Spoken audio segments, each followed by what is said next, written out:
svetišta, Herceg-Bosna bez njih nije ništa. To su naša velika svetišta, Herceg-Bosna bez njih nije ništa.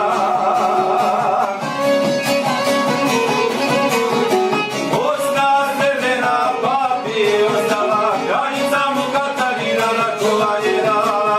Bosna srebrena papi ostala, kraljica mu Katarina na čuvanje dala.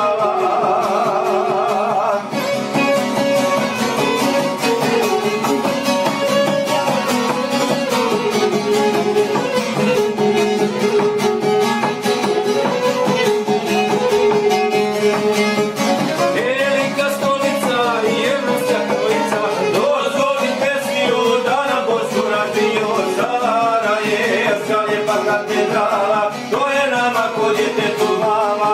Sarajevska lijepa katedrala,